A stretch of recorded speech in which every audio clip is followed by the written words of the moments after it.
Assalamualaikum warahmatullahi wabarakatuh.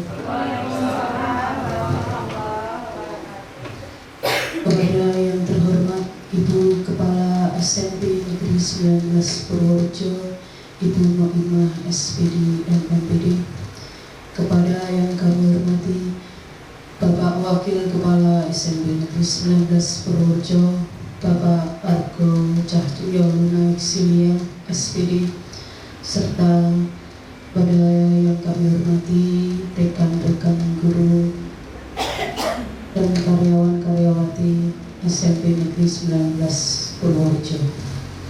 Pertama-tama marilah kita panjatkan puja dan syukur kita kehadirat Allah Subhanahu wa Ta'ala, yang mana karena limpahan rahmat, nikmat dan karunia-Nya kita dapat berkumpul dalam acara diseminasi filosofi pendidikan Ki Hajar Dewantara dan budaya positif sekolah oleh calon guru penggerak SMP Negeri 19 Purworejo.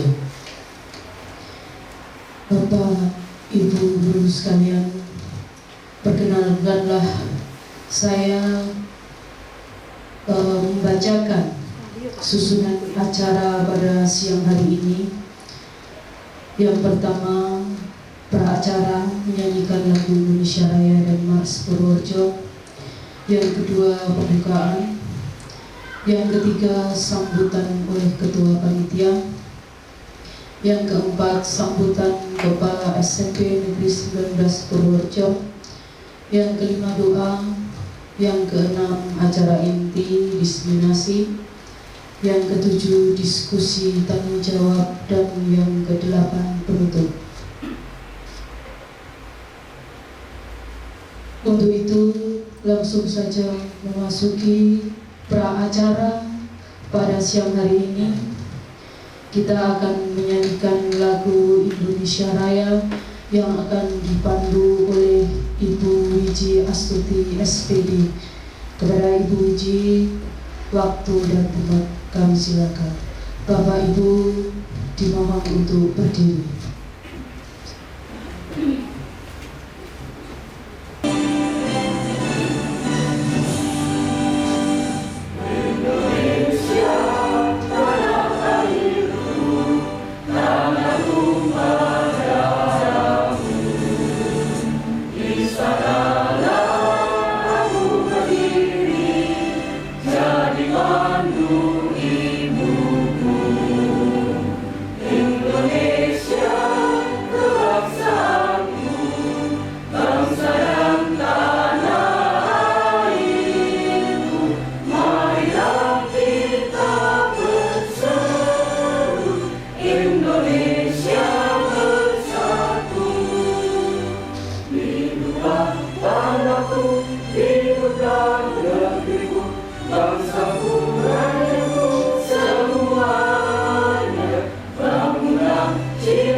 Dilanjutkan nyanyikan Mars Purworejo.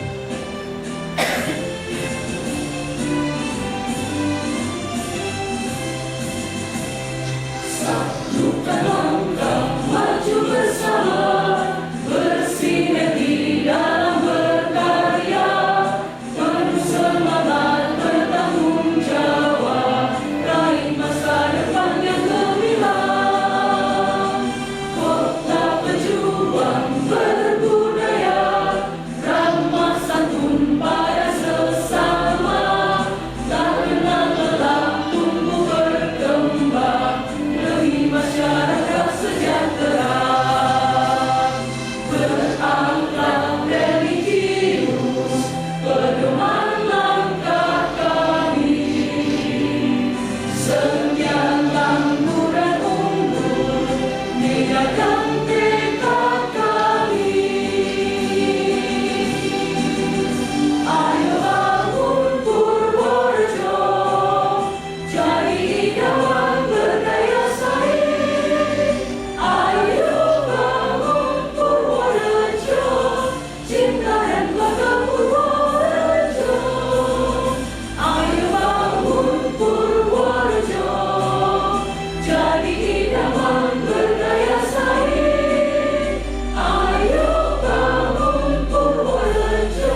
kasih, puji, hadirin dimohon duduk kembali.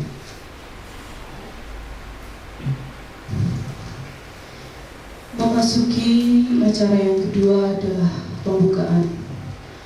Marilah kita bersama-sama membuka acara diseminasi pada siang hari ini dengan bacaan basmalah bersama-sama. Bismillahirrahmanirrahim. Terima kasih. Memasuki acara yang ketiga adalah sambutan Ketua Panitia. Kepada Bapak Argo Cahyo Lunaik Silya SPD, kami silakan.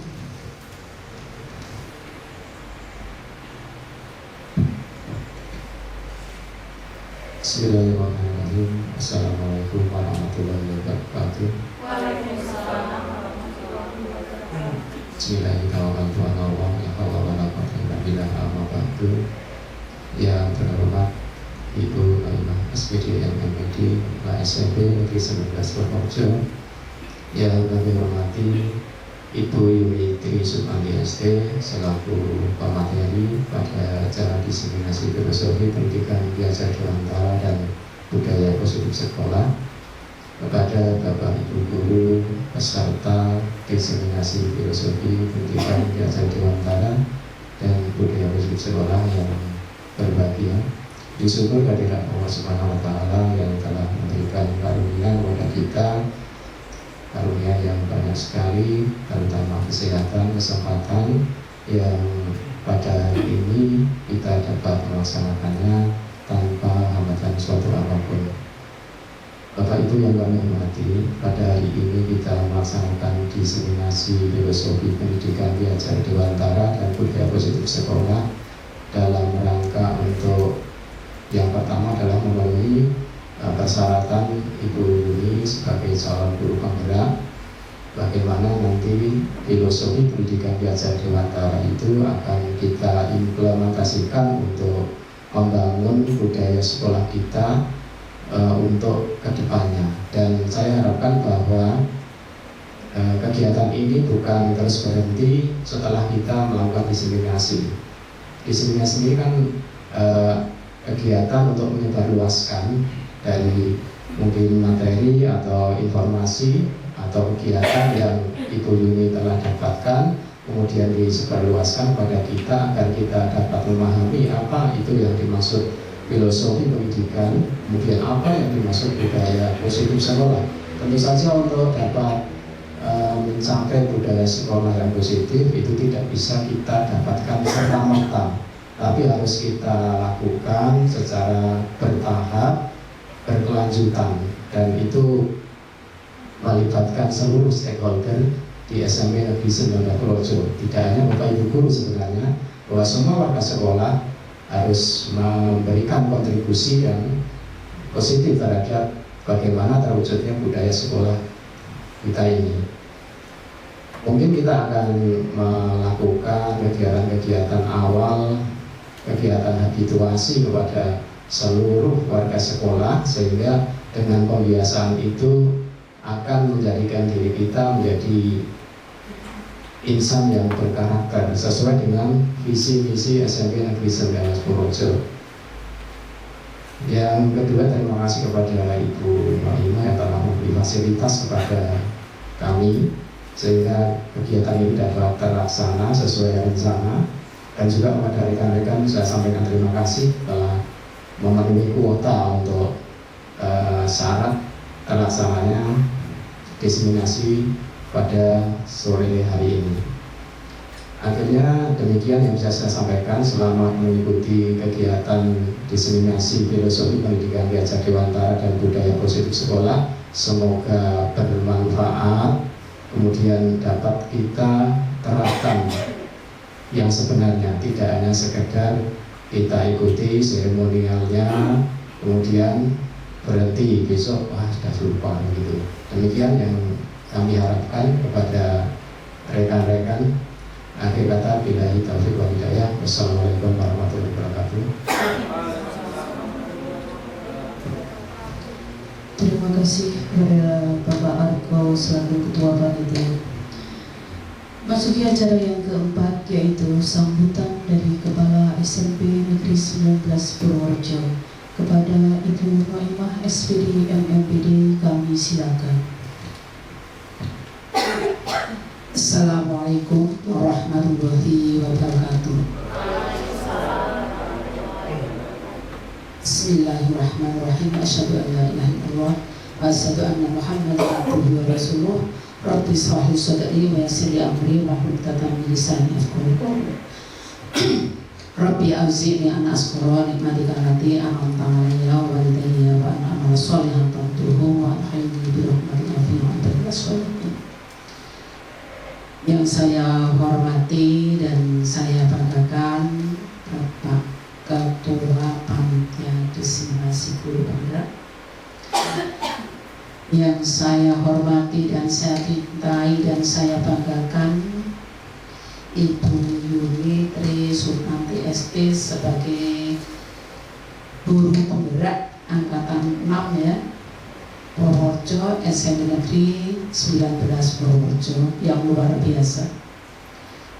Dan teman-teman guru yang saya hormati dan saya banggakan, pertama-tama marilah kita panjatkan puji syukur kehadirat Allah Subhanahu wa Ta'ala yang telah melimpahkan rahmat dan karunia-Nya sehingga di siang hari ini kita bisa mengikuti diseminasi guru penggerak filosofi pendidikan Ki Hajar Dewantara dan budaya positif sekolah oleh calon guru penggerak SMP Negeri 19 Purworejo, beliau Ibu Yuni Tri Sukanti ST.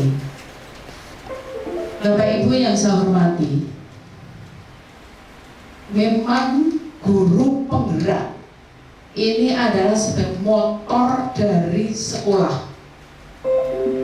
Guru penggerak yang mempunyai daya untuk menggerakkan sekolah ini, sehingga melalui guru penggerak budaya positif sekolah itu akan terbentuk.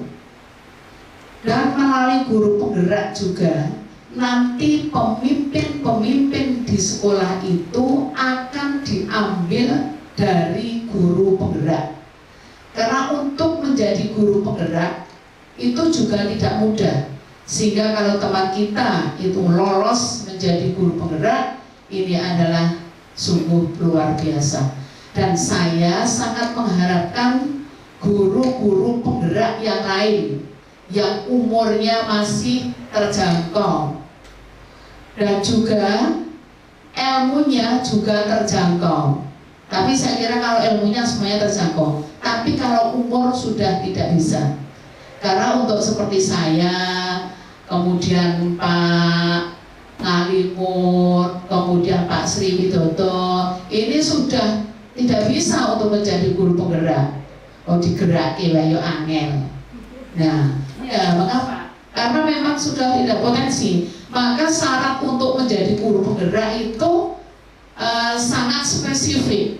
Nah, ini teman-teman yang muda-muda ini, mari berlomba-lomba untuk menjadi guru penggerak. Karena menjadi guru penggerak ini nanti akan menjadi motor untuk jayanya sekolah. Coba misalnya ada Bu Yuni itu 5 di SMP 19.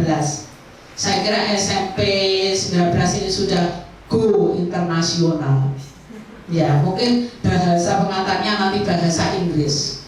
Nah, untuk itu kepada beliau Bu Yuni saya sampaikan terima kasih dan monggo jenengan untuk menjadi fasilitator, untuk menjadi motivator, dan untuk menjadi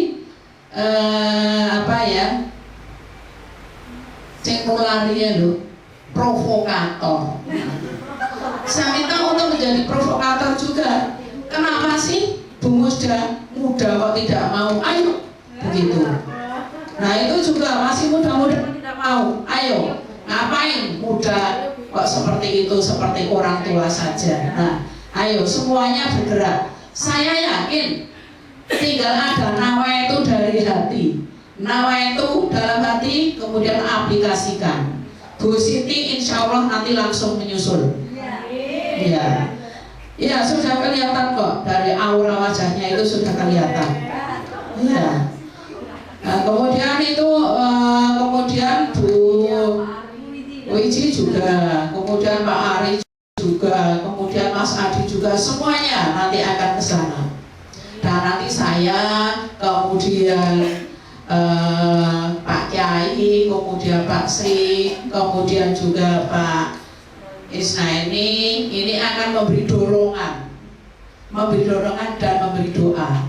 Nanti nggih Pak Isnaini nggih, kita memberi dorongan dan doa, biar yang bergerak menjadi penggerak adalah yang muda-muda. Ya, seperti yang saya mau sampaikan, monggo untuk ditularkan kepada yang lain. Jadi provokator itu harus, ya, supaya teman-teman itu terprovokasi oleh panjenengan. Demikian, kurang lebihnya mohon maaf. Saya akhiri. Wassalamualaikum warahmatullahi wabarakatuh. Terima kasih atas motivasi. Untuk itu kegiatan diseminasi filosofi pendidikan Ki Hajar Dewantara dan budaya positif sekolah oleh calon guru penggerak SMP Negeri 19 Purworejo kami nyatakan dibuka.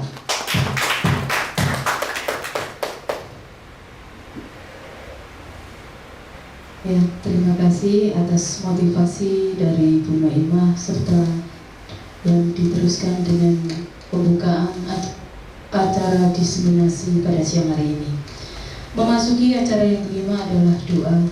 Doa akan dipimpin oleh Bapak Ahmad Ngalimun SAG. Waktu dan tempat kami silakan.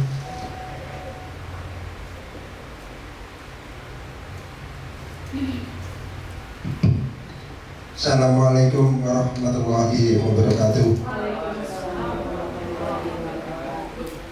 A'udzu billahi minasyaitonir rajim. Bismillahirrahmanirrahim. Alhamdulillahi rabbil alamin. Hamdan syakirin. Hamdan yuwafi ni'amah wa yukafi majidah.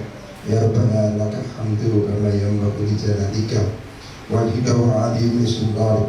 Allahumma shalli 'ala sayyidina Muhammad. Allahumma ya Allah, ya Rahman, ya Rahim, pada hari ini kami berkumpul di ruang Merdeka untuk mengadakan acara yaitu diseminasi filosofi pendidikan Ki Hajar Dewantara. Senantiasa kami ya Allah memohon ridho dan rahmat hidayah dan inayahmu kepada kami semuanya, sehingga acara ini bisa berjalan lancar sesuai dengan yang kami harapkan. Dan tidak lain juga ya Allah, kami senantiasa menyanjungkan puji dan puji syukur kehadiratmu, sehingga kami bisa berkumpul tidak lain dalam keadaan sehat walafiat, tiada kurang suatu apapun. Dan selanjutnya kami senantiasa mohon kepadamu ya Allah, pertolongan juga ilmu kepada kami yang bermanfaat, sehingga kami bisa mendapatkan ilmu-ilmu yang bisa menyelamatkan kami dari dunia maupun akhirat. Dan tidak lupa ya Allah, kami juga memohon pertolonganmu sehingga kami bisa mengamalkan ilmu tersebut ya Allah. Allahumma rabbana la tuzigh qulubana ba'da idh hadaitana wa hab lana min ladunka rahmah innaka antal wahhab. Rabbana atina fid dunya hasanah wa fil akhirati hasanah wa qina adzabannar. Wassalamu ala mursalin walhamdulillahi rabbil alamin. Al-Fatihah.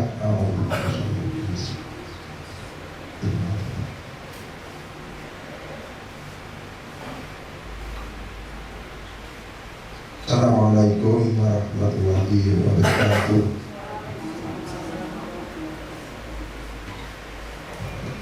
Terima kasih kepada Bapak Ahmad Ngalimun SAG.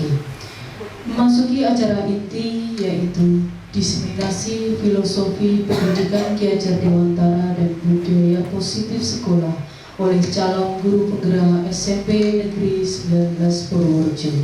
Kepada Ibu Yuni Trisupanti ST kami silakan. Bismillahirrahmanirrahim. Assalamualaikum warahmatullahi wabarakatuh. Waalaikumsalam. Yang terhormat Ibu Kepala SMP Negeri 19 Purworejo, Bapak SPD MPD saya hormati.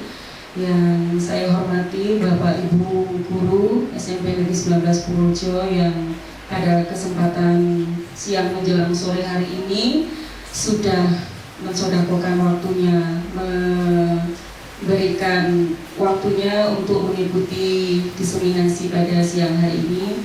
Marilah bersama-sama kita niatkan semua dalam kerangka tolabul ini. Semoga apa yang kita lakukan pada hari ini dicatat sebagai amal kebaikan kita, tidak hanya di dunia hingga akhirat nanti. Amin. Karena kita tahu bahwa tolabul ini itu salah satu ibadah ya yang kita yakini sebagai umat muslim.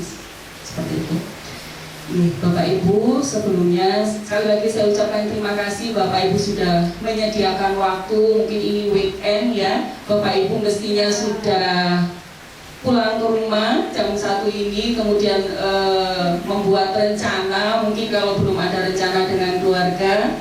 Siang hari ini sepertinya kita juga terjebak hujan. Ya, bersama-sama marilah kita niatkan sebagai tolabul ilmi. Bapak Ibu, mungkin saya informasikan sebentar. Saya juga mengucapkan terima kasih kepada Ibu Kepala Sekolah yang sudah mensupport, memfasilitasi pada kegiatan siang hari ini sehingga saya bisa melaksanakan diseminasi sebagai tugas, rangkaian tugas saya sebagai calon guru penggerak. Masih calon gitu Bapak Ibu. Dan rangkaian tugas ini merupakan masih rangkaian dari awal kemarin ketika ada pembukaan guru penggerak angkatan ke-6, saya dan beberapa rekan guru dipanggil Bapak Kepala Sekolah waktu itu, diminta, sudah disodori surat tugas waktu itu, harus melaksanakan sebaik-baiknya, tidak boleh menolak. Dan kemudian saya melaksanakan apa yang bisa saya lakukan semampu saya dari tahap pertama itu esai, mengisi esai. Kemudian ada pengumuman masuk tahap kedua. Tahap kedua itu simulasi mengajar dan wawancara. Waktu wawancaranya secara online, saya ingat sekali saya wawancara itu di SMP 2 waktu itu karena bertepatan dengan MGMP selama 2 jam yang diaksesori oleh 2 orang asesor. Saya tidak tahu dari mana karena online. Sepertinya di Jawa Barat dan di Sumatera Barat waktu itu mereka. Ya. Setelah 2 tahap itu kemudian lolos sebagai calon guru penggerak dan ini saya sudah 2 bulan menjalani rangkaian tugas setiap minggunya, mengerjakan banyak hal di learning management system, tugas-tugas baik karya dan lain sebagainya. Dan ini adalah salah satu dari tugas saya untuk mendiseminasikan apa yang saya dapatkan dari modul 1. Baru modul 1, jadi baru sepertiga perjalanan. Katanya 6 bulan, seperti itu nggih Bu, 6 bulan. Ya, saya niatkan sebagai tolabul ilmi, seperti itu. Budaya positif sekolah. Tadi Pak Sri mengatakan yang positif yang mana? Insya Allah sudah positif semua di sekolah kita nih Bapak Ibu. Hanya memang materi ini adalah materi yang baru untuk saya pribadi. Saya belum pernah mendapatkan dimanapun. Dan ini saya rasa sangat baik untuk kita kembangkan di sekolah kita juga. Ya. Nah, sebetulnya ada pertanyaan pemantik. Mungkin ini biasa juga kita ajukan kepada siswa-siswa kita ketika kita persepsi pertama kali pembelajaran di kelas nih Bapak Ibu. Ya, coba jawabannya setuju atau tidak setuju. Yang pertama, hukuman dapat mendisiplinkan anak. Kira-kira Bu Musda setuju atau tidak Bu Musda? Tidak setuju. Hukuman itu mendisiplinkan anak. Kemudian kalau yang kedua, pemberian hukuman dengan hal positif, mungkin ini juga pernah kita lakukan ya, seperti membaca atau membersihkan halaman sekolah atau yang lainnya dapat mendisiplinkan anak. Kira-kira setuju apa tidak Pak Kiai? Setuju. Setuju ya? Jadi kalau ada anak berbuat salah, kita beri hukuman dengan wis moco yo, kamu selama 1 jam pelajaran membaca atau membersihkan halaman sekolah. Setuju nggih Pak Ngalimun? Kalau Bu Wiji setuju napa mboten? Untuk poin kedua. Tergantung ya, bisa ya atau bisa tidak. Yang ketiga, memberi penghargaan dapat meningkatkan motivasi belajar anak. Benar apa tidak Mas Adit? Nah ini sangat benar, sering memberikan penghargaan kepada anak. Apresiasi ya. Kalau Bu Indarsi setuju nopo mboten Bu In? Tidak setuju ya? Tidak setuju. Setuju nomor 2. Kalau Bu Supri setuju mboten penghargaan itu bisa memotivasi anak belajar? Mungkin bisa. Bisa mungkin, bisa tidak. Ya. Kalau Bu Diana, dia kan guru BP. Ini setuju nopo mboten Bu Dia? Kalau dari saya sendiri melihat dari sikap tugas perkembangannya anak SMP kurang setuju Bu. Karena anak SMP sudah bisa berpikir sendiri. Kalau untuk anak SD atau TK mungkin bisa dilakukan seperti itu. Tapi kalau untuk anak SMP cenderung tidak setuju. Berarti tidak setuju ya Bu Dia. Nah Bu Dia ini kan BP ya, di sekolah kita yang lebih mendalami bab psikologis anak. Ya setuju atau tidak nanti akan kita lihat di materi kita nanti ya Bapak Ibu.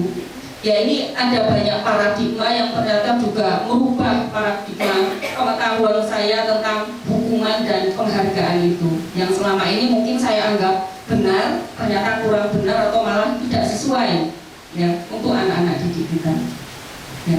Ini ada 6 ya, 6 materi Bapak Ibu yang saya dapatkan selama modul 1. Ini adalah materi yang saya pelajari selama 2 minggu. Baik itu daring, secara mandiri di learning management system ataupun bersama fasilitator nanti Zoom meeting dari pagi sampai malam seperti itu, dan tugas-tugas, selalu ada tugas. Kalau kami mengistilahkan kami itu guru penggerak itu pejuang centang. Banyak sekali centang-centang, kalau sudah upload tugas itu centang dan lain sebagainya. Yang pertama disiplin positif dan nilai-nilai kebajikan universal. 2 teori motivasi, hukuman dan penghargaan serta restitusi. Yang ketiga keyakinan kelas. 4 kebutuhan dasar manusia dan dunia berkualitas. 5 restitusi dari 5 posisi kontrol, dan 6 restitusi segitiga restitusi. Ya, mohon maaf Bapak Ibu, nanti kalau dari kesekian materinya hanya saya spill saja, ya, karena memang tujuan dari pengimbasan paling tidak Bapak Ibu tahu, pernah mendengar, syukur-syukur nanti bisa lebih mengeksplor, kemudian bisa mengaplikasikan atau menerapkan di kelas-kelas kita. Ya, disiplin positif dan nilai-nilai kebajikan universal. Ini saya minta Bapak Ibu untuk praktek nih Bapak Ibu, coba berpasang-pasangan, kemudian yang satu orang mengepalkan tangannya. Ibu Bapak bayangkan bahwa di kepalan tangan itu Bapak Ibu mempunyai sesuatu yang sangat berharga milik Bapak Ibu. Monggo silakan berpasangan. Kemudian teman pasangannya mencoba mengambil atau membuka genggaman itu dengan berbagai cara. Boleh mengancam, boleh menghardik, boleh memaksa dan lain sebagainya. Monggo Bapak Ibu. Mengepalkan begini ya. Jadi seolah-olah kita mempertahankan apa yang menjadi milik kita. Itu yang di kepala dipegang kan? Ini yang saya Pak Buka. Ini yang satu Bu Wiji mengepal atau bunuh yang gimana caranya biar kepala itu terbuka? Bagaimana caranya? Ya, monggo Pak Argo dengan ini. Ya. Bukan dipegang, dipaksa. Jadi Pak Isna ini menggenggam, ini sesuatu yang sangat berharga. Pak Isna ini, Pak Argo berusaha untuk mengambil, merampas lah seperti itu. Boleh dipaksa. Iya. Susah nggih Bapak Ibu? Oh, ada kertasnya beneran. Ya. Gimana? Oh gitu. Mengepal meninju nggih, tadi instruksinya mengepal. Mengepal itu berarti begini. Ya.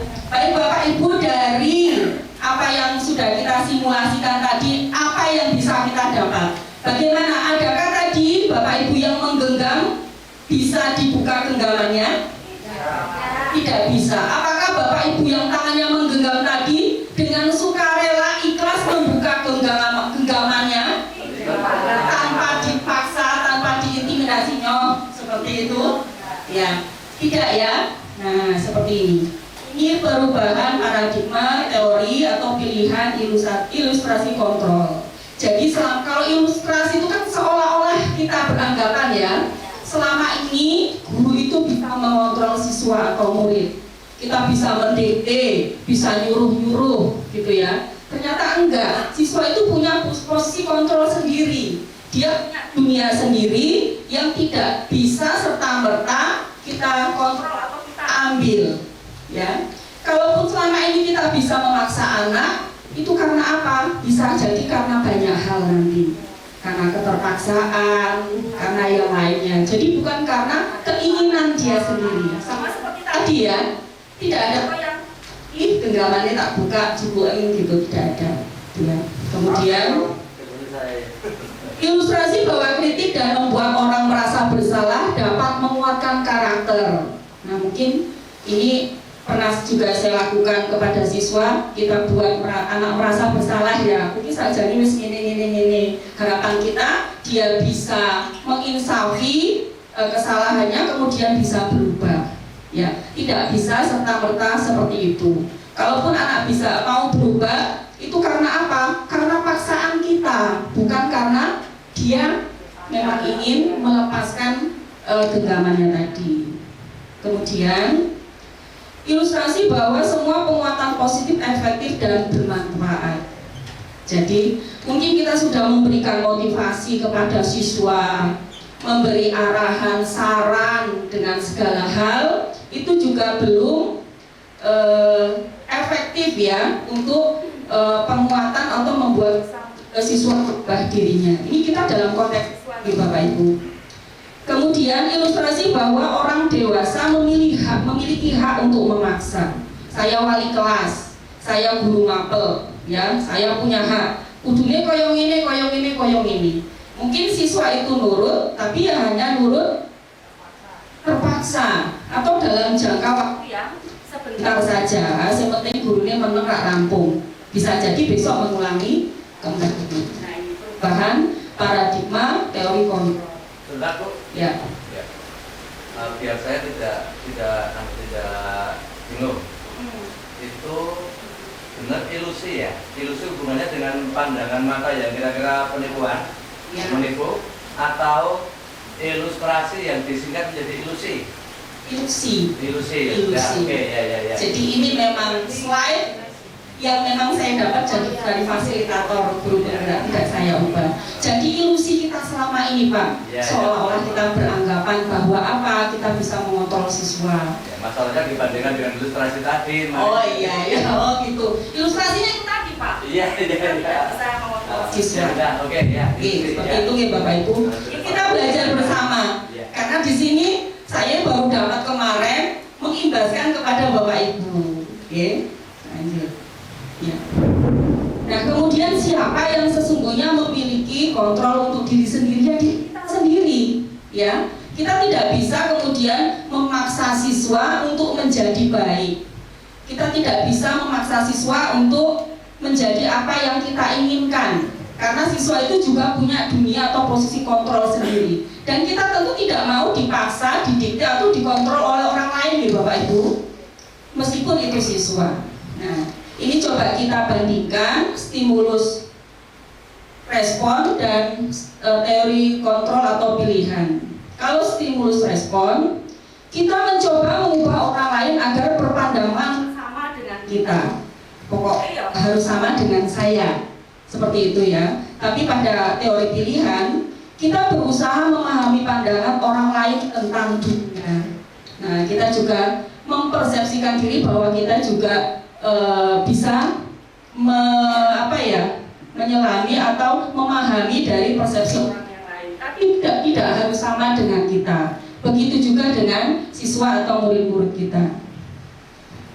Selanjutnya, perilaku buruk dilihat sebagai suatu kesalahan. Ya, namanya anak seperti karang anak, seperti itu. Tapi pada teori kontrol, semua perilaku memiliki tujuan atau alasan. Misalnya kita melihat anak naik ke atas meja, itu salah apa benar nggih, Mas Adit? Iya, tapi kalau kita pertama kali lihat masih salah ya.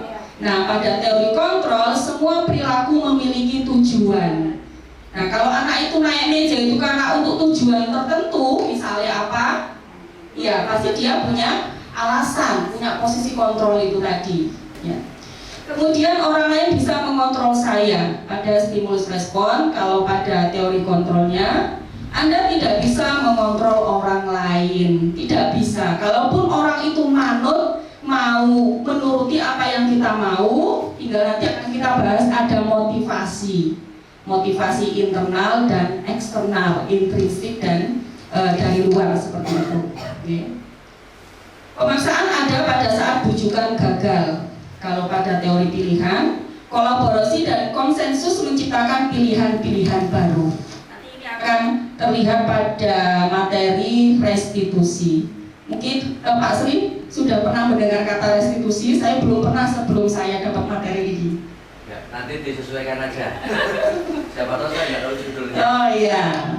Ya, kalau pada stimulus respon itu konsepnya berpikir menang kalah, ada yang menang, ada yang kalah. Aku ki guru, kurang lakon, pokoknya kowe siswa murid, guru kudu ngemanut. Tapi pada teori kontrol itu model berpikir menang-menang, win-win solution. Jadi guru bisa memberikan arahan masuk ke dunia siswa tadi, siswa juga tidak merasa dikontrol, ya, seperti itu. Sama dengan restitusi pajak.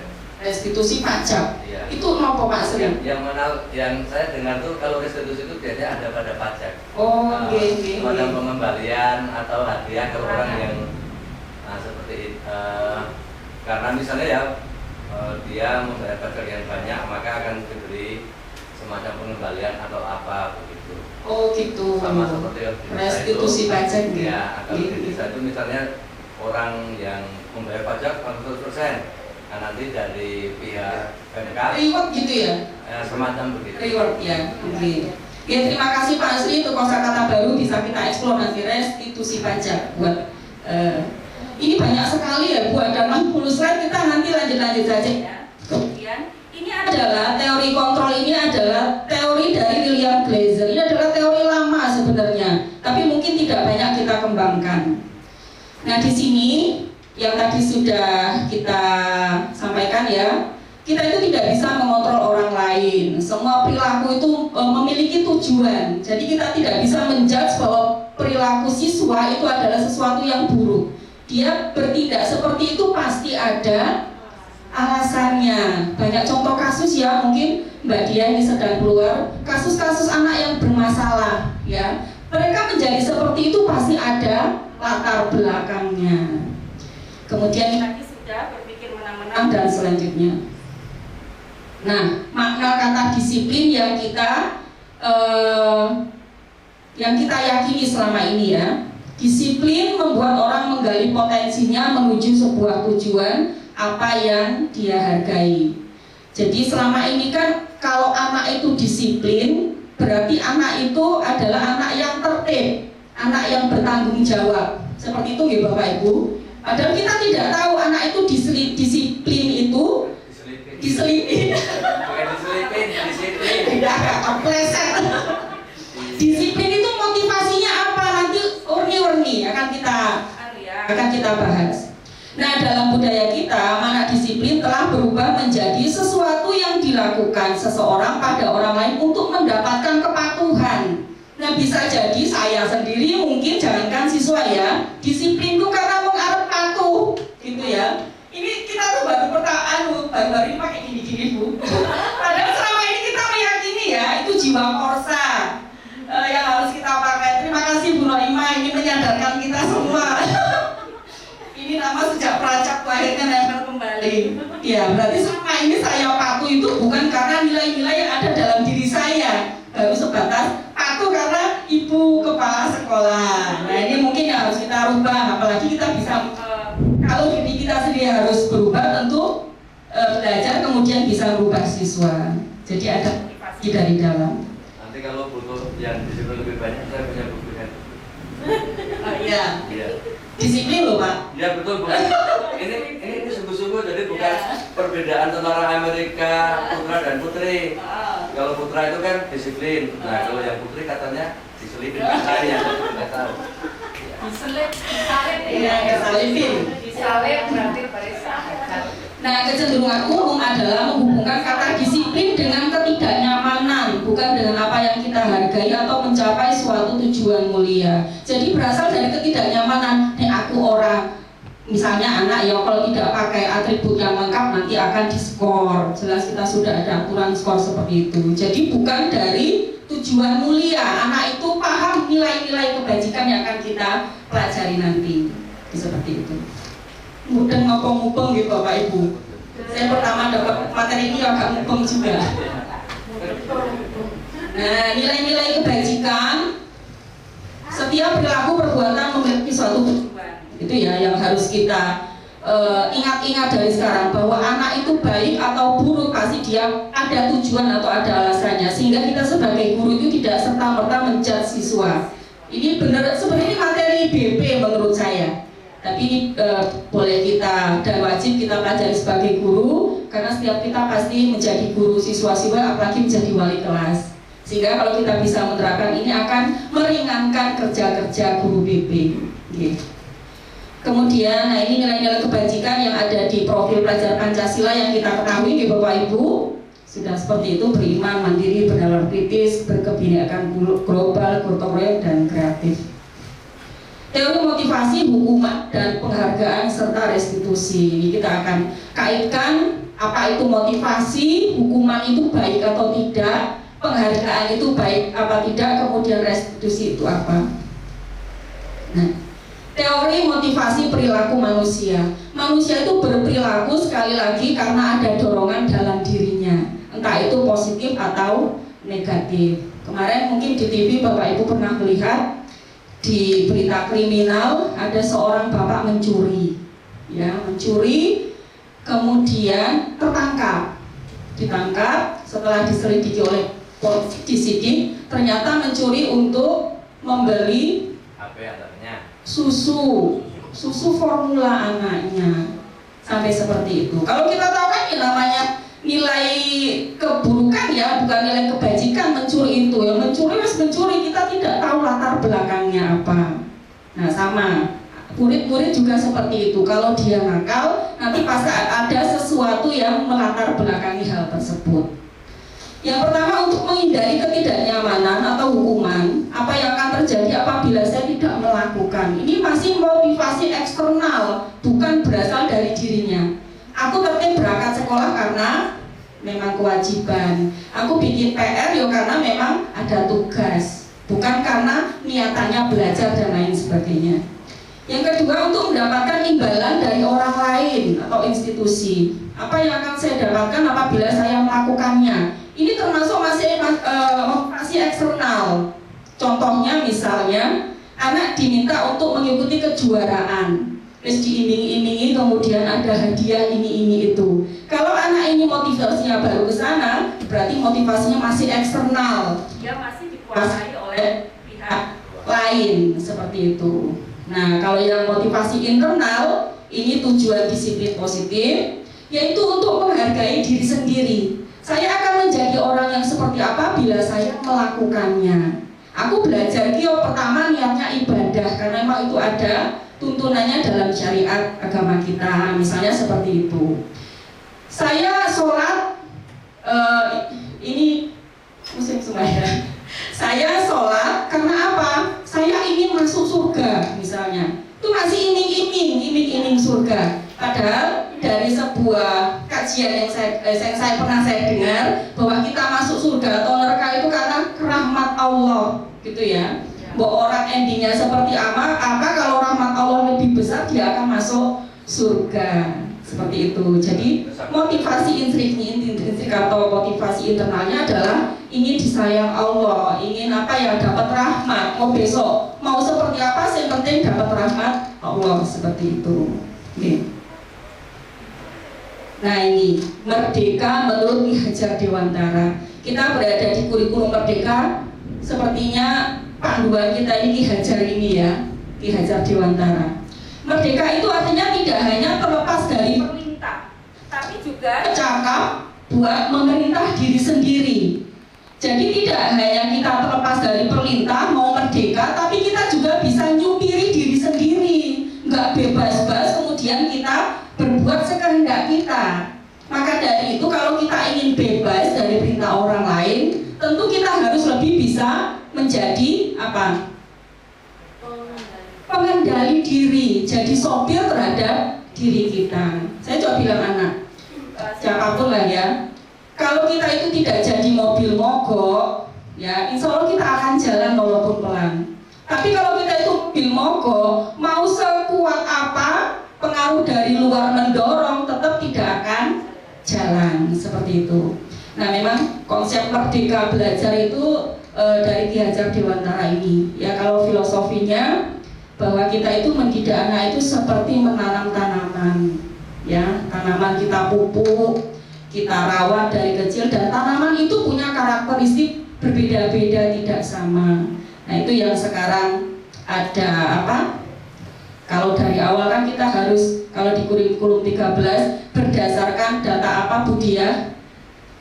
Data anak yang awal itu, jadi ada anak yang kinestetik, ada yang visual, ada yang audio, ya seperti itu. Nah itu teori pembelajaran diferensiasi. Nah itu yang masih saya pelajari. Ini saya mau berguru sama Mas Adit ini kayaknya sih lebih pintar. Saya baru sampai bikin RPP semua ini. Diferensi prosesnya di mana, diferensiasi produknya di mana, gitu ya. Okay. Dihukum oleh penghargaan. Nah ini tadi pertanyaan kita. dihukum oleh penghargaan. Ternyata penghargaan itu tidak selalu baik. Ternyata penghargaan itu bisa konotasinya adalah menghukum. Kenapa seperti itu? Bahwa penghargaan berlaku sama dengan hukuman, dalam arti meminta atau membujuk seseorang melakukan sesuatu untuk memenuhi suatu tujuan tertentu dari orang yang meminta atau membujuk. Dorongannya eksternal dan ada faktor ketergantungan. Beberapa dampak dari pemberian penghargaan, yang pertama pengaruh jangka pendek dan jangka panjang. Sesekali mungkin kita di pembelajaran memberikan penghargaan kepada anak ya. Kalau misalnya di pembelajaran saya terus menerus, ketika anak setelah melakukan evaluasi saya berikan penghargaan, bisa jadi motivasi anak itu untuk dapat penghargaan. Praktekan kalau saya suka bagi-bagi jajan, ternyata itu salah, karena bukan motivasi intrinsik dari murid. Ya penghargaan itu menghukum, gitu ya. Menghukum biasanya, makanya tidak ada konsep ranking sekarang. Ranking 1, 2, 3. Dan itu akan menghukum anak yang rankingnya rendah. Dia merasa terhukum, ya karena dia berada di peringkat yang rendah. Penghargaan mengurangi ketepatan. Bagaimana ya konsepnya? Penghargaan mengurangi ketepatan. Ya nanti kita diskusikan bersama. Penghargaan tidak efektif karena ternyata tidak semua penghargaan itu baik. Penghargaan merusak hubungan. Ya sangat seperti itu ya. Kalau kita kemudian dengan siswa tidak adil, memberikan penghargaan atau apa, itu bisa merusak hubungan. Ya ini masih tadi ya, menurunkan kualitas, mematikan kreativitas, mengurangi motivasi intrinsik jelas. Yang kita akan kejar nanti motivasi intrinsiknya ini. Ya bagaimana kemudian kita atau murid itu berperilaku itu sesuai dengan nilai-nilai kebajikan, bukan karena kontrol dari pihak luar. Ya Bu, tambah Bu, ya biar ngerti juga. Dari bahasa juga ada begitu Bu. Itu ada dalam teori pragmatis ya. Jadi ibarat kita itu tadi hubungannya dengan penghargaan ya, ibarat timbangan. Di mana yang satu menyanjung yang lain, menaikkan yang lain, memang akan merendahkan yang lainnya lagi. Secara tidak langsung padahal enggak ya Pak? Iya, jadi seperti itu. Jadi memang makanya saya sebagai orang yang pelit, saya tidak pernah memberi penghargaan. Karena saya juga sudah membaca tentang teori pragmatis itu.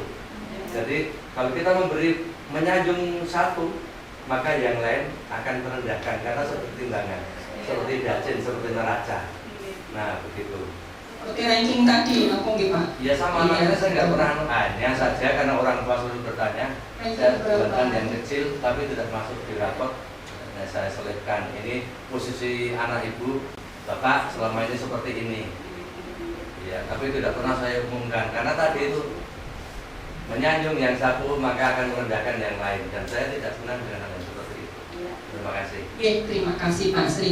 Nanti bisa buat bahan kita berpikir ya sambil mau tidur kok bisa ya penghargaan itu ternyata hukuman gitu ya. Bagaimana ribet-ribet dengan siswa kita selama ini, benar atau tidak? Gitu. Nah ini contoh pengakuan atau apresiasi kebajikan. Nah mulai dari motivasi prinsip tadi kita harus mulai mencekoki siswa atau memahamkan siswa bahwa kita itu punya nilai-nilai kebajikan yang universal ya, yang diakui oleh seluruh dunia, seluruh ras, seluruh agama dan lain sebagainya. Contohnya apa? Nilai-nilai kebajikan tanggung jawab, kemudian tanggung jawab, sehat, disiplin dan lain sebagainya. Ini misalnya nilai kebajikannya nomor 2 ini adalah empati ya. Kemudian kita bisa ini pembukanya karena kita memperhatikan siswa itu empati, situasinya pada saat menolong murid baru di kelas kita. Jadi kita juga memberikan apresiasi kepada siswa itu tidak hanya berdasarkan ketika siswa itu berprestasi dalam hal pembelajaran dan lain sebagainya. Jadi nilai-nilai sangat ada dalam kehidupan siswa baik itu di kelas dan lain sebagainya. Nah, coba Bapak Ibu, kalau ada tindakan guru yang kolom sebelah kiri, kira-kira ini termasuk hukuman atau konsekuensi? Ya, yang pertama, mencatat 100 kali di dalam buku kalimat, saya tidak akan terlambat lagi karena terlambat ke sekolah. Kira-kira itu hukuman atau konsekuensi? Hukuman ya. Lari mengelilingi lapangan basket 2 kali karena terlambat hadir di sekolah. Hukuman. Murid diminta untuk push up 15 kali karena tidak menggunakan masker ke sekolah. Hukuman. Mengganti kertas tugas teman yang telah dicoret-coret. Konsekuensi. Membersihkan tumpahan air di meja tulis karena tersenggol saat belajar. Murid disuruh untuk mengenakan sepatu seharian di sekolah karena tidak mengenakan sepatu hitam. Lari mengelilingi lapangan basket 2 kali karena terlambat 10 menit untuk pelajaran PJ. Tadi yang konsekuensi yang mana ya? Lari mengelilingi lapangan basket. Lari untuk pelajaran apa itu? PJOK. Ya pas-pas apa? Kalau misalnya yang lain sudah mengikuti lari 2 kali sementara dia kurang itu konsekuensi. Ya, tapi kalau yang lain tidak lari sementara dia terlambat yang lari mungkin bisa masuk sebagai hukuman. Coba kita lihat konteksnya yang diperjelas. Nah, benar semua tadi ya? Luar biasa. Jadi ada hukuman, ada konsekuensi. Ya, Bapak Ibu berarti sudah paham mana itu hukuman, mana konsekuensi. Apa bedanya ya Bapak Ibu? Konsekuensi selalu dihubungkan dengan konteks. Ya, kalau hukuman mungkin tidak. Ya, nanti kita akan terlihat di sini. Jadi kalau di sini hukuman itu adalah serta-merta yang diterima siswa tanpa ada kesepakatan sebelumnya. Ya. Misalnya apa?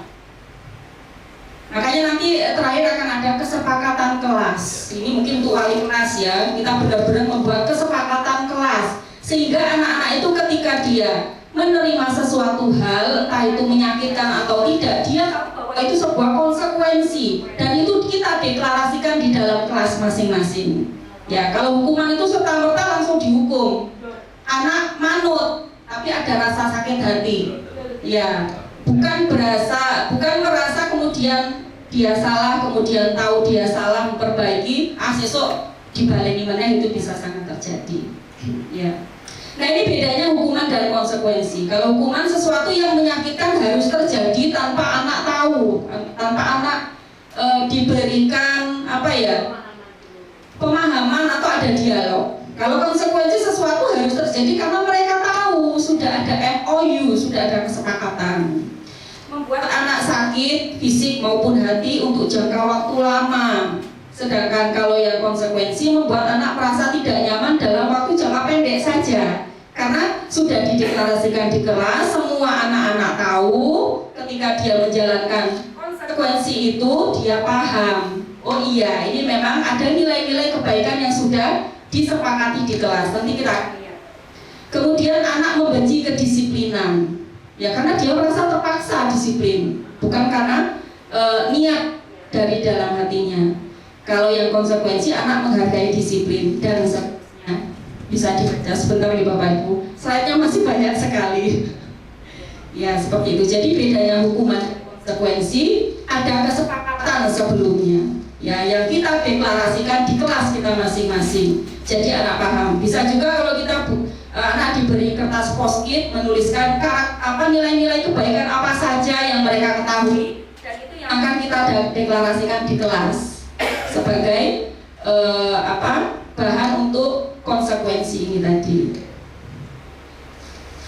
Nah ini ya, ada identitas gagal dan ada identitas sukses. Kalau hukuman itu pasti identitas gagal kalau di sini. Sesuatu yang menyakitkan terjadi, tidak nyaman, korban mendapatkan keadilan, bisa jadi ya malah korban, perilaku pasif agresif meningkat dan seterusnya.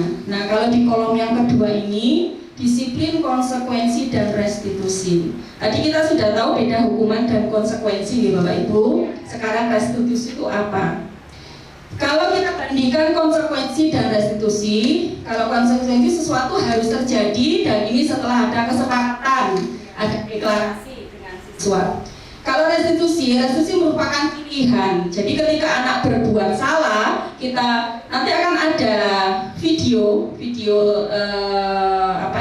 cara melakukan restitusi itu seperti apa. Ada 3 cara, ada 3 hal yang harus kita penuhi nanti dalam restitusi ini.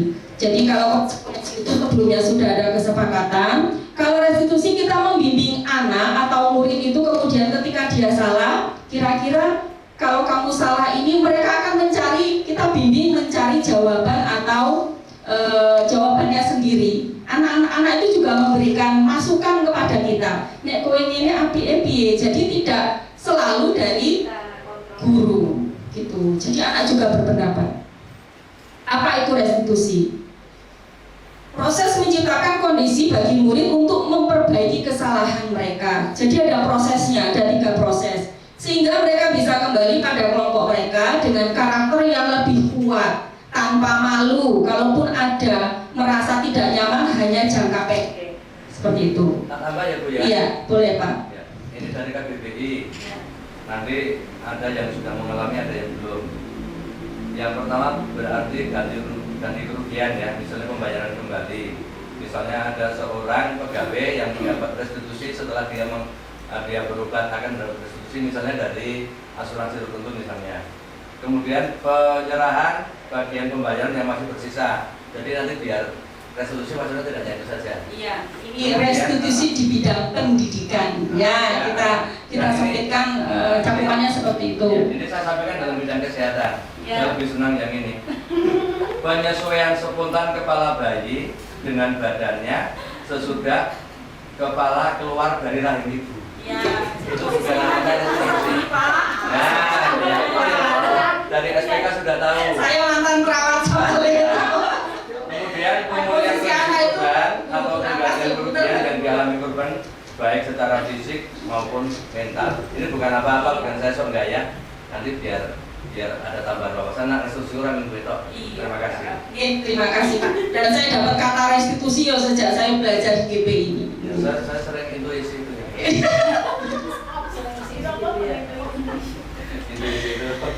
Ya, kita lanjutkan. Terima kasih Pak Sri. Jadi nggak ngantuk ya. Ciri-ciri restitusi ya, bukan untuk menebus kesalahan, namun untuk belajar dari kesalahan. Tadi kayaknya baru saya praktekkan karena ada satu siswa saya yang sering izin gitu ya, dan ada kronologi yang saya terapkan tadi. Saya ingin dia itu sadar bahwa perilaku yang salah kemudian mengembalikan dia pada posisi yang benar dan seterusnya. Kemudian yang kedua, perbaiki hubungan, tawaran bukan paksaan. Jadi ada bergaining antara guru dan siswa, bukan memaksa. Jadi ada timbal balik, solusinya itu juga siswa memberikan masukan. Restitusi menuntun untuk melihat ke dalam diri, mencari kebutuhan dasar yang mendasari tindakan. Nanti kita akan belajar ada 4 kebutuhan manusia. Kalau manusia itu melakukan kekurangan satu kebutuhan, ini pasti ada yang kurang. Dan biasanya itu yang mendasari perilaku siswa atau murid yang hal negatif biasanya ya. Restitusi fokus pada karakter, bukan tindakan. Jadi pada saat proses restitusi yang kita ini adalah karakternya, bukan fokus pada hukuman atau tindakan konsekuensi dari kesalahannya. Restitusi fokus pada solusi, kemudian restitusi mengembalikan murid yang berbuat salah pada kelompoknya. Mungkin saat itu teman-temannya menjazia anak yang nakal, anak yang seperti apa. Dengan proses restitusi kita bisa mengembalikan siswa kepada kelompoknya dengan lebih nyaman. Keyakinan kelas, nah ini ya. Mengapa tidak peraturan saja, mengapa harus yakin? Contoh pertanyaan. Mengapa kita memiliki peraturan harus menggunakan helm bila mengendarai kendaraan roda 2? Kenapa Bapak Ibu? Mungkin ada yang biar tidak ditilang, gitu ya. Biar kalau jatuh lebih aman. Jadi ada banyak alasan orang kenapa pakai helm. Kadang pakai helm hanya ketika jaraknya jauh. Nek saya dari sini ke Dong Pucang, misalnya ngisi bensin, nggak usah pakai helm orang ado. Itu karena apa? Karena motivasinya lebih ke Pak Polisi, seperti itu. Ya. Mengapa kita memiliki peraturan 3M, menggunakan masker, mencuci tangan, dan menjaga jarak 1,5 meter saat pandemi?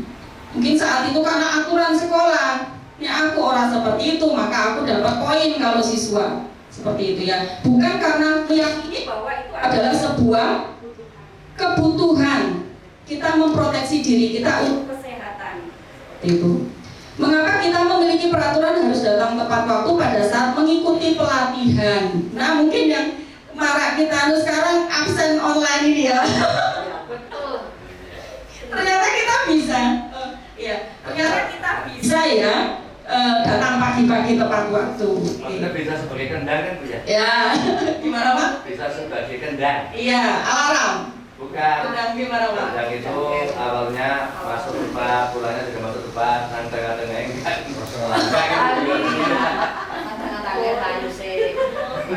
Iya. Saya nyambung Pak. Saya kalau ngomong sama pasien siap-siap dulu. Ini mau ke kiri apa ke kanan? Iya. Jadi seperti itu. Jadi lebih komunikasi. Saya cepat saja karena saya sudah di warning oleh Ibu MC. Mohon maaf ya Bapak Ibu. Ya, ini jadi dari peraturan kelas kita buat peraturan kelas yang berawal dari keyakinan kelas dengan nilai-nilai positif yang universal yang banyak sekali. Nanti lama-lama akan menjadi lingkungan positif dan menjadi budaya positif di sekolah. Ya, ini kesepakatan kelas. Ya, mungkin selama ini kalau saya membuka jadwal kelas hanya apa? Ketua sekretarisnya sopo. Habis itu kita punya iuran kelas, kemudian jadwal piket, jadwal apa, hanya sebatas itu. Nah, mulai besok monggo kita sama-sama bikin kesepakatan kelas. Misalnya, saya sebagai guru tidak terlambat datang ke kelas. Ya, itu kesepakatan dengan siswa kita. Ya, kontak belajar itu bernilai dari nilai-nilai positif universal yang diyakini oleh semua orang.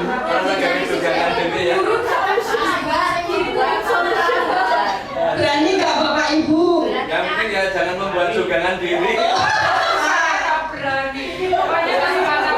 Jadi siswa juga mungkin membuat satu-satu. Saya sebagai murid mengerjakan tugas tepat waktu, itu kan bentuk disiplin, gitu ya.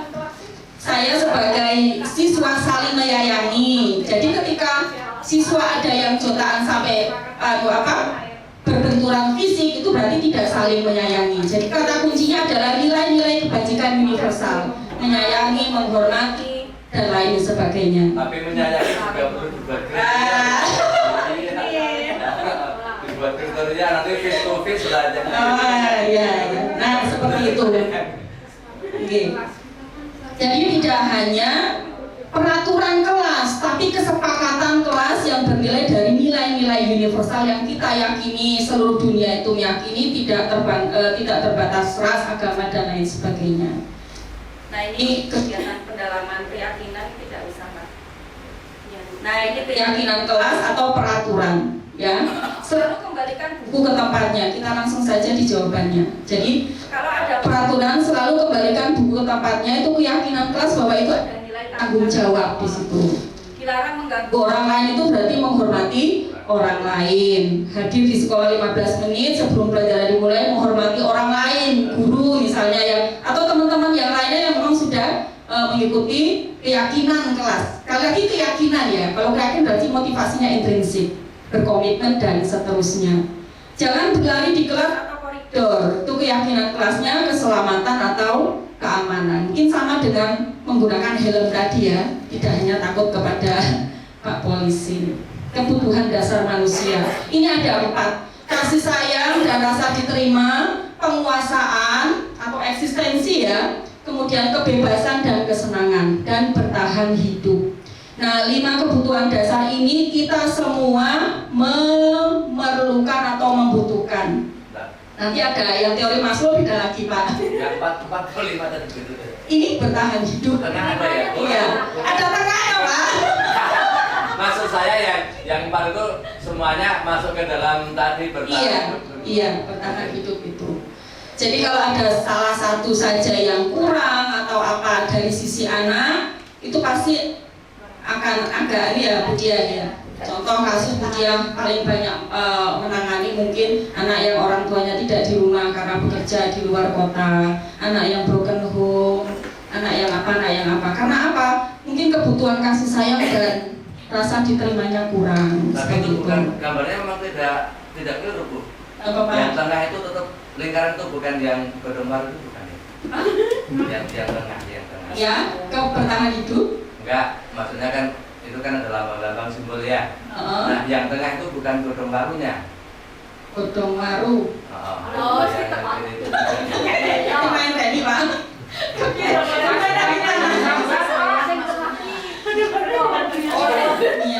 Itu. Ya bisa yang minta kan Ya, jadi seperti itu. Kita pun pasti punya kebutuhan untuk disayangi, gitu ya. Kemudian untuk eksistensi diri, kebebasan, kesenangan dan lain sebagainya. Jadi intinya kebutuhan dasar ini kalau ada satu yang tidak atau berkurang dalam diri siswa, karena konteksnya siswa ini pasti akan ada masalah. Ya, 5 posisi kontrol. Nah, selama ini kita berada di mana Bapak Ibu? Yang pertama penghukum, pembuat orang merasa bersalah, teman, pemantau atau manajer. Ini langsung saja ini posisi yang paling bagus adalah manajer. Tapi kita pasti pernah menjadi penghukum dan lain sebagainya. Kalau penghukum ya, apa yang guru perbuat? Menghadik, menunjuk-nunjui, membuli, ya, dengan kata-kata atau apapun. Kemudian apa yang dikatakan guru penghukum? Kalau kamu tidak melakukannya, awas ya, rasakan. Nah, itu kita sedang posisi penghukum namanya. Hasilnya siswa mungkin manut, tapi dalam dirinya dia akan memberontak, menyalahkan orang lain atau berbohong. Ya, kaitan dengan dunia berkelas, murid meletakkan guru di luar dunia berkualitas, tidak berada dalam lingkaran dirinya. Dia menganggap guru sebagai musuh. Kemudian murid berkata, biarkan saja, nanti juga marah-marah lagi, gitu ya. Dan ini saya mengalami di dosen saya ada yang seperti ini, walah marah-marah. Wong kuliah dari sinyale hilang, kono sing hilang kok marah-marah. Kita yang gimana lagi? Dampaknya pasti mereka akan mengulangi kesalahan lagi. Bisa jadi mengulangi itu karena apa? Dia iseng pengen jahilin guru nih, ben marah meneh gitu ya. Kalau pembuat merasa bersalah, seharusnya ibu kecewa loh, gini dia kita memposisikan anak tuh bersalah, gitu ya, terpojok. Guru berkata kamu seharusnya kamu sudah tahu, ibu lelah sekali mengatakannya, ibu stres, gini. Jadi dia merasa bersalah, seolah-olah sudah menzolimi orang lain, gitu ya. Kemudian hasilnya anak akan menyangkal, berbohong dan lain sebagainya. Kemudian murid akan berkata, ya maafkan saya, tapi bukan dari motivasi intrinsiknya. Kemudian dampaknya siswa merasa rendah diri. Kenapa? Saya sebentar ya Bu. Nah kalau teman ya membuat alasan, ayolah lakukan demi ibu, ayolah seperti itu ya. Hasilnya anak ketergantungan. Kita kadang ingin memposisikan sebagai teman ya, agar dekat dengan siswa. Kemudian murid berkata, saya berpikir ibu teman saya ternyata begitu. Nah dampaknya lemah, tidak mandiri dan ketergantungan. Kalau pemantau itu kita selalu menghitung dan mengukur, tarik ulur. Guru berkata, ayo peraturannya apa gitu. Kemudian hasilnya anak menyesuaikan diri, merasa diawasi. Kemudian murid berkata, berapa banyak bintang yang harus saya peroleh, berapa halaman yang harus saya tulis, karena ada skor tadi mungkin ya, seperti itu. Kemudian dampaknya menitik beratkan pada sanksi atau hadiah untuk dirinya. Nah ini adalah posisi kontrol diri yang berhasil. Kalau ini masih dari luar, dari dalam diri. Mengajukan pertanyaan. Jadi ada bargaining, ada MOU, ada daya tawar menawar di sini antara guru dengan murid. Apa yang kita yakini tentu ini berawal dari keyakinan kelas yang sudah dibentuk tadi, keyakinan kelas ya. Apa yang bisa kau kerjakan untuk memperbaiki masalah ini? Jadi guru itu memberikan pertanyaan agar siswa ya mengeksplor dia baik. Kalau salah seperti ini baiknya seperti apa solusinya. Jadi solusi itu juga muncul dari murid ya atau siswa. Hasilnya menguatkan pribadi, murid meletakkan dirinya sebagai individu yang posisi dalam dunia berkualitas. Murid berkata, bagaimana cara saya bisa memperbaiki keadaan? Kemudian murid bertanya, murid juga menjawab. Ya, misalnya Bu, saya tidak akan lagi misalnya terlambat masuk sekolah. Terus bagaimana caramu? Saya akan bangun lebih pagi, saya akan menghidupkan alarm. Tapi itu berasal dari siswa, bukan dari masukan guru. Dampaknya murid mengevaluasi diri, bagaimana cara memperbaiki diri. Nah ini pernyataan ya. Saya kecewa sekali dengan kamu, ini membuat orang merasa bersalah. Ini posisi kita dan saya rasa pernah saya berada di posisi ini sebagai guru. Ya, membuat anak merasa bersalah, pemantau dan seterusnya. Dan selanjutnya segitiga restitusi. Nah ini adalah proses. Yang pertama, validasi kebutuhan, menanyakan keyakinan dan menstabilkan identitas. Pertama ini dulu, menstabilkan identitas, validasi kebutuhan dan menanyakan keyakinan. Jadi kalau anak-anak itu bersalah, kita panggil tapi tidak kita umumkan di depan kelas. Jadi kita panggil khusus seperti Bu Diah mungkin ya kalau mengeksekusi dan tanda kutip siswa yang bersalah. Jadi posisi kita pun tidak boleh posisi hadap-hadapan, posisi itu bersampingan seperti ini. Jadi kita ada kesempatan untuk ini bukan konotasi negatif ya Pak, misalnya mengepang pundaknya. Ya dalam artinya tadi menstabilkan identitas. Jadi dalam proses menstabilkan identitas ini kita mengembalikan identitas anak, walaupun anak di pagi saya mengatasi anak kasus yang berbohong itu Pak ya. Saya yakinkan kamu itu anak yang baik, ya kamu itu anak yang berprestasi, kamu itu berlian di sekolah, ya. Dan semua orang itu pernah berbuat salah. Jadi kita memposisikan kita juga pernah mengalami seperti anak, sehingga menstabilkan identitasnya. Jadi identitasnya tidak dalam kondisi buruk terus, seperti itu. Kemudian memvalidasi kebutuhan. Kita tanya, kenapa kok anak melakukan hal itu? Jadi tidak serta-merta kemudian menjudge atau mengadili. Dan terakhir, kita ingatkan nilai-nilai kesepakatan apa yang sudah kita sepakati. Jadi ini berawal dari keyakinan kelas nih Bapak Ibu. Kemudian kita bargaining atau diskusi dengan anak. Kira-kira kalau seperti itu anak itu harus seperti apa? Tapi keluar dari anak sendiri solusinya. Kasus-kasus. Ya itu sudah. Ya. Habis ini. Oke, Bapak Ibu, sebenarnya ada video, tapi Bapak Ibu bisa explore sendiri lah ya. Proses restitusi loh Pak, restitusi bukan. Iya, saya tuh masih berpikir pikir resolusi tadi kan kalau kepala bayi kan keluar. Nah, yang masuk itu namanya institusi atau bukan? Saya tanyakan. Ya, Bapak Ibu bisa explore, lihat video lagi proses restitusi dalam mengatasi anak lah seperti apa Pak ya. Ada 3 proses itu tadi. Oke Bapak Ibu, demikian yang bisa saya tularkan. Banyak diskusi, terima kasih. Tadi saya akan mengeksplor lagi restitusi di bidang apa? Pegadaian tadi Pak ya? Apa tadi? Pajak. Iya. Oke. Mungkin demikian yang bisa saya sampaikan. Lari-lari semoga ada manfaatnya dan semoga dikatakan sebagai amal kebaikan kita hari ini berkumpul dalam majelis ilmu. Ya, saya cukupkan. Wassalamualaikum warahmatullahi wabarakatuh. Waalaikumsalam warahmatullahi wabarakatuh. Ya luar biasa, kita berikan close. Ternyata banyak sekali yang kita dapatkan hari ini meskipun ini baru satu topik. Kalau boleh usul ya Bu, ini waktunya kurang sekali sebenarnya. Besok kalau kita adakan mungkin berapa sehari full gitu, tapi dari pagi itu bisa maksimal. Itu sudah pas itu Bu, maksudnya Bu. Kalau terlambat 5 menit saja itu ada konsekuensi harus menambah. Itu konsekuensi. Sudah yakin Ya ini maka jam 2 selesai. Konsekuensinya kalau enggak lah. iya. Sebelumnya ada yang mau ditanyakan Pak Fri? Ya, kapan Bu mau beginian lagi? Mau beginian lagi? Mungkin tugas lagi ya Bu ya. Mungkin kalau ada tugas lagi dari calon guru penggerak lagi, ya dikasih waktu.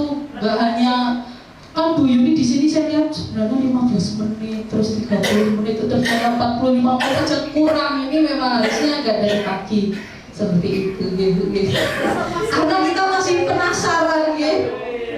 Kapan yang lain mau menyusul Bu Yuni? Positif lainnya itu kapan? Hidup Bu Yuni ini selesai. Masih ingatkah yang dulu hidup Bu Yuni? Selain di sini.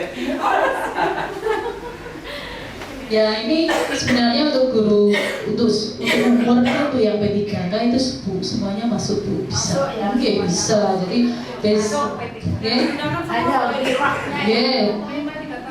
minimal 3 tahun berarti Bu Vika sudah bisa, Bu Vika, Pak Ari, Pak Novan itu sebenarnya udah bisa, Pak Argo, ya Pak Argo juga ya.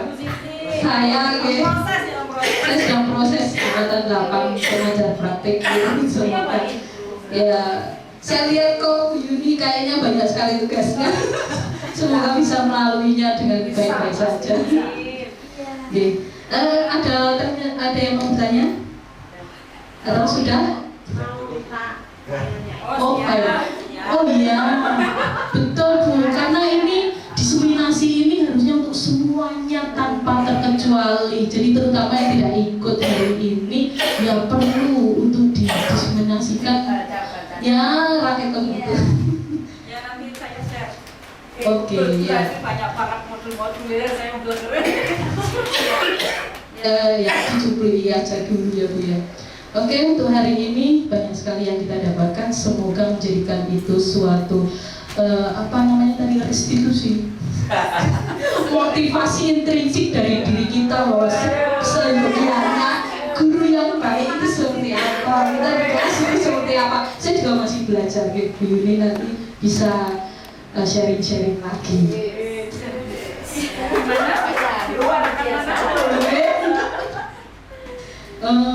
Untuk hari ini selesailah sudah acara diseminasi kita. Marilah kita bersama-sama menutup acara pada hari ini dengan bacaan tahmid bersama-sama. Alhamdulillahirobbilalamin.